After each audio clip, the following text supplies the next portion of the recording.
चित्रपटामध्ये, मालिकामध्ये, TV सिरियलमध्ये, web सिरीजमध्ये काम करण्यासाठी अनेक तरुण, अनेक तरुणी ह्या उत्साही असतात आणि मग त्या ठिकाणी आपल्याला काम मिळावं म्हणून त्या पद्धतीनं प्रयत्नसुद्धा करत असतात। मग अशाच पद्धतीनं 4 तरुणी या चित्रपटामध्ये आणि मालिकामध्ये काम करण्यासाठी एका ठिकाणी गेलेल्या होत्या। पण मात्र त्या ठिकाणी त्यांनी मोठा प्रयत्न केला तरी त्यांना मोठमोठ्या चित्रपटामध्ये आणि मालिकामध्ये काम मिळत नव्हतं। पण मात्र त्याच ठिकाणी काम करणाऱ्या एका अभिनेत्रीसोबत त्या तरुणींची ओळख झालेली होती, कारण की ती तरुणी एका हिंदी टीव्ही सिरियलमध्ये कामसुद्धा करत होती। मग त्या अभिनेत्रीसोबत या तरुणींची ओळख झाली आणि यांना सुद्धा तिच्या पद्धतीनं अभिनेत्री होऊ वाटू लागलं, कारण की एकदा का अभिनेत्री हिरोईन झालं की लोक प्रसिद्ध होतात, मोठ्या प्रमाणात त्यांना ओळखतात आणि मोठमोठ्या चित्रपटामध्ये, सिरियलमध्ये कामसुद्धा मिळू लागतात। मग त्याच पद्धतीनं त्या तरुणी त्या अभिनेत्रीच्या सोबत गेल्या आणि एक दिवस घडलं धक्कादायक प्रकरण, धक्कादायक घटना। नेमकं काय आहे संपूर्ण प्रकरण, कुठं घडली ही घटना, हे आपलं अगदी सविस्तरपणे बघायचं आहे। पण जर तुम्ही अजूनही आपलं चॅनल सबस्क्राईब केलं नसेल तर लगेच सबस्क्राईब करा आणि बाजूला असणाऱ्या बेल नोटिफिकेशनला सुद्धा ऑन करायला विसरू नका। आता ही जी संपूर्ण घडलेली घटना आहे ती आहे मुंबईमध्ये, मुंबईमधील पवई येथील हिरानंदिनी परिसरामध्ये घडलेली संपूर्ण घटना आहे।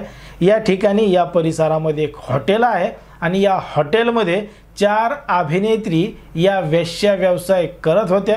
त्यांच्याकडे वेगवेगळ्या पद्धतीचे कस्टमर येत होते आणि ते त्यांच्यासोबत रात्र रंगीन करत होते। पण मात्र रात्र रंगीन करायसाठी ग्राहकांकडून त्या काही पैसेसुद्धा घेत होत्या आणि त्या पैशामध्ये त्यांच्यासोबत अशा पद्धतीनं करत होत्या। आता या हॉटेलमध्ये सर्रासपणे अशा पद्धतीनं वेश्या व्यवसाय चालत होता। मग याच वेश्या व्यवसायाची माहिती गुप्त पोलिसांना मिळाली आणि पोलिसांच्या एका पथकानं या ठिकाणी कारवाई करायचं ठरवलं। मग पोलिसांचं जे समाजसेवा पथक आहे ते पथक या हॉटेलमध्ये धडकलं आणि बनावट ग्राहक पाठवून आणि ग्राहक बनून ते या हॉटेलमध्ये गेले।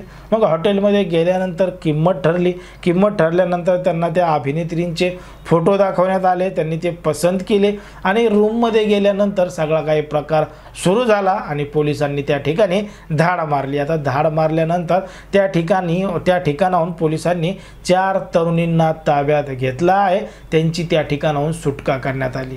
जेव्हा पोलिसांनी त्या सगळ्या तरुणींची चौकशी केली तेव्हा समजलं की त्या अभिनेत्री होण्यासाठी मुंबईमध्ये आलेल्या होत्या।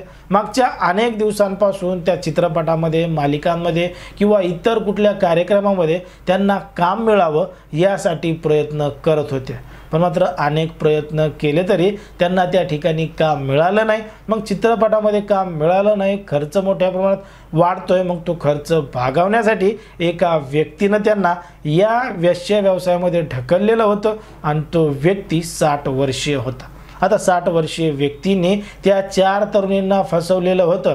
तर या 4 तरुणींपैकी एक तरुणी हिंदी टीव्ही सिरियलमध्ये काम करणारी अभिनेत्रीसुद्धा होती आणि या 4ही 26 ते 36 वयोगटामधल्या अभिनेत्र्या आहेत। पोलिसांनी त्यांना ताब्यात घेतलेला आहे, त्यांची सुटका त्या ठिकाणाहून केलेली आहे आणि त्यांची रवानगी महिला सुधारगृहामध्ये सुद्धा केलेली आहे।